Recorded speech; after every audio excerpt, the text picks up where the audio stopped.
નમસ્કાર. ધોરણ 9 વિષય સામાજિક વિજ્ઞાન. ભારતમાં બ્રિટિશ સત્તાનો ઉદય. ક્વેશ્ચન 1. નીચેના પ્રશ્નોના ટૂંકમાં ઉત્તર લખો. 1. યુરોપિયન પ્રજાને ભારત આવવાનો જળમાર્ગ શોધવાની ફરજ પડી. વિધાન સમજાવો.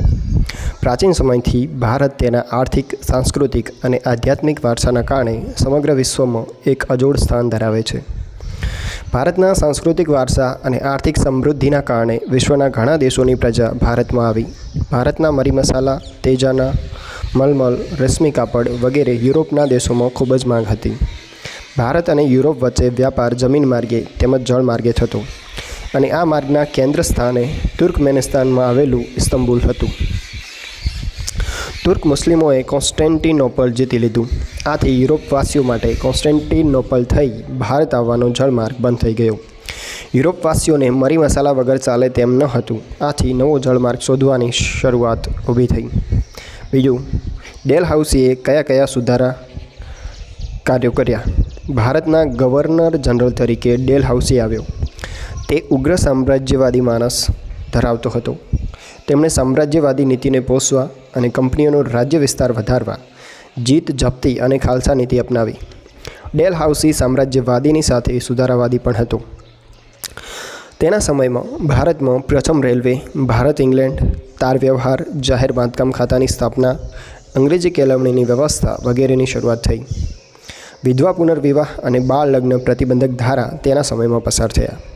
1757ના પ્લાસીના યુદ્ધથી શરૂ કરીને 100 વર્ષના સમયમાં કંપનીની સત્તા અને સામ્રાજ્ય બંને વધ્યા. પરંતુ તેમ કરવા ભારતના રાજ્યો અને આ અસંતોષનો સામનો તેને કરવો પડ્યો.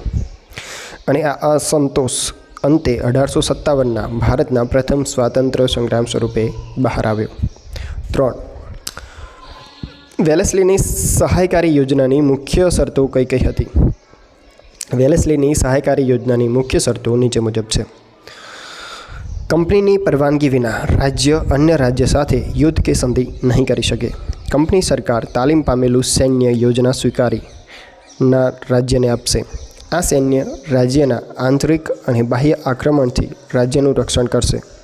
તેના બદલામાં યોજના સ્વીકારનાર રાજાઓએ લશ્કરી ખર્ચ અથવા તેટલી આવક ધરાવતો પ્રદેશ અંગ્રેજોને આપવો.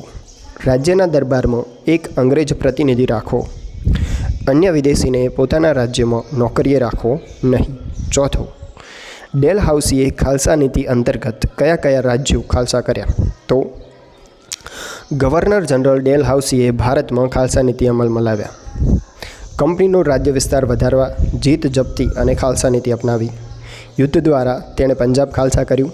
સતારા, જેતપુર, સંબલપુર, ઉદયપુર, નાગપુર અને ઝાંસી વગેરે રાજ્યોમાં રાજા અપુત્ર અવસાન પામતા રાજ્ય ખાલસા કર્યા.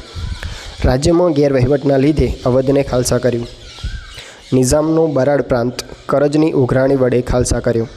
કર્ણાટક અને તાંજોર રાજ્યોને નામ માત્ર સત્તાનો અંત લાવી ખાલસા કર્યું. આમ ડેલહાઉસીએ ભારતના અનેક રાજ્યો અને કંપની સરકારના પ્રદેશમાં છોડી દઈ અંગ્રેજ સામ્રાજ્યનો ખૂબ વિસ્તાર કર્યો. ક્વેશ્ચન 2. નીચેના પ્રશ્નોના જવાબ મુદ્દાસર લખો. પ્લાસીના યુદ્ધની ટૂંકમાં માહિતી આપો. તો બંગાળમાં સિરાજુદ્દૌલાનું શાસન હતું.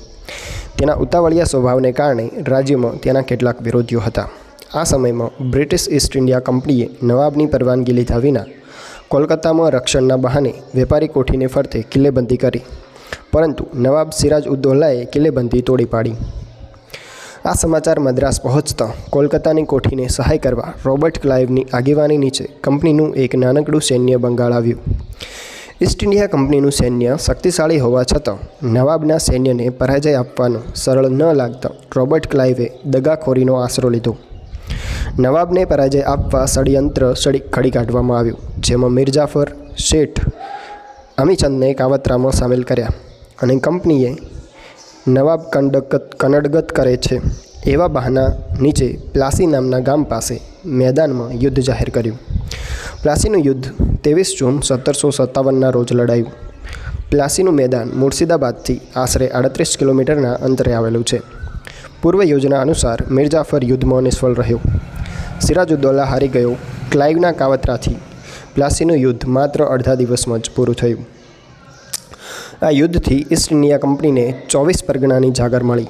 મિર્જાફરને બંગાળનો નવાબ બનાવવામાં આવ્યો. આમ પ્લાસીના યુદ્ધ દ્વારા ભારતમાં કંપની સત્તાનો પાયો નખાયો. સેકન્ડ, કંપની શાસનની ભારત પર થયેલી આર્થિક અસરો જણાવો. જ્યારે આપણે કંપની શાસનનું સરવૈયું તૈયાર કરીએ છીએ ત્યારે ખ્યાલ આવે છે કે ભારત દેશ જે છેલ્લે સદીઓથી દુનિયાના દેશોમાં આર્થિક રીતે ગૌરવભર્યું સ્થાન ધરાવતો હતો તે કંપની શાસનમાં 100 વર્ષના શાસનકાળમાં ઇંગ્લેન્ડ માટે કાચો માલ પેદા કરનાર અને કારખાનાઓમાં તૈયાર થયેલ માલ માટે બજારની ગરજ સારનારો દેશ બનાવી દીધો. બંગાળ સુતરાઉ કાપડ, ખડ, મલમલ, સણની નિકાસ કરતું હતું.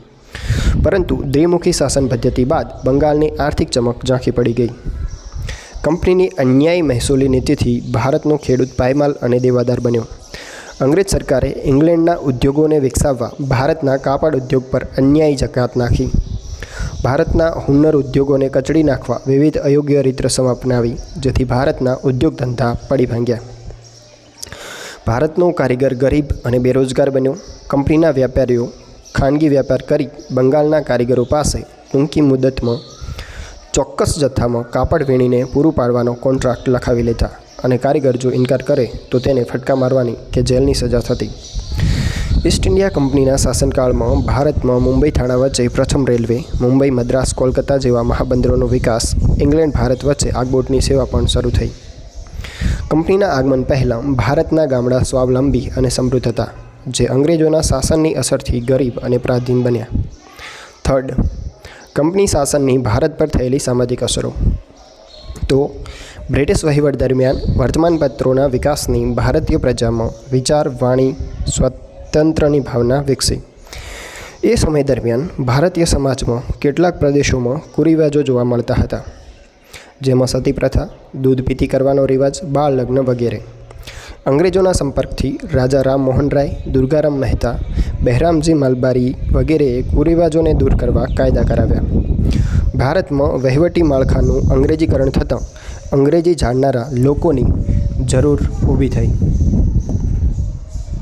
પરિણામે મેકોલેના પ્રયત્નોથી ભારતમાં અંગ્રેજી શિક્ષણ આપવાનો પ્રારંભ થયો. ચાર્લ્સ વુડની ભલામણથી મુંબઈ, મદ્રાસ, કોલકાતામાં યુનિવર્સિટીની સ્થાપના થઈ. અંગ્રેજી શિક્ષણના કારણે ભારતમાં અંગ્રેજી જાણનારો વર્ગ ઊભો થયો. સમય જતાં તેણે સુધારાવાદી માંગણીઓ કરી સુધારાની પ્રક્રિયાને વેગ આપ્યો. ત્યારબાદ છે ક્વેશ્ચન 3. નીચે આપેલ વિકલ્પોમાંથી સાચો વિકલ્પ પસંદ કરી ઉત્તર લખો. અંગ્રેજોએ ત્રીજો મૈસૂર વિગ્રહ કોની સાથે કર્યો? ટીપુ સુલતાન, મરાઠા, નિઝામ કે હૈદર અલી? તો જવાબ છે ટીપુ સુલતાન. હા. ભારત આવવાનો જળમાર્ગ કોણે શોધ્યો? Columbus, prince Henry, Vasco da Gama કે બાર્થોલોમ્યુ ડાયઝ? તો સી, વાસ્કો દ ગામા. ત્યારબાદ છે ભારતમાં જાહેર બાંધકામ ખાતાની સ્થાપના કોના સમયમાં થઈ? Wellesley, Dalhousie, Warren Hastings, William Bentinck? તો ડેલહાઉસી. ત્યારબાદ છે નીચેનામાંથી કયું વિધાન ખોટું છે? 1757માં પ્લાસીનું યુદ્ધ થયું. પ્લાસીના યુદ્ધથી કંપનીની બંગાળની 24 પરગણાની જાગીર મળી. પ્લાસીના યુદ્ધથી કંપનીને બંગાળ, બિહાર, ઓરિસ્સાની દીવાની સત્તા મળી અને બંગાળના નવાબ સિરાજુદ્દૌલાએ પ્લાસીના યુદ્ધમાં ભાગ લીધો હતો. તો સી સાચું છે. સી ખોટું છે. પ્લાસીના યુદ્ધથી કંપનીને બંગાળ, બિહાર અને ઓરિસ્સાની દીવાની સત્તા મળી. ત્યારબાદ છે ભારતમાં પ્રથમ ગવર્નર જનરલ તરીકે કોણ આવ્યું? વોરન હેસ્ટિંગ્સ, વેલેસ્લી, ડેલહાઉસી કે કેનિંગ? તો સાચો જવાબ છે વોરન હેસ્ટિંગ્સ. અહીંયા વિડીયો પૂરો થાય છે. જો તમને વિડીયો ગમે તો ચેનલને લાઇક, શેર અને સબસ્ક્રાઈબ કરવા વિનંતી. ધન્યવાદ.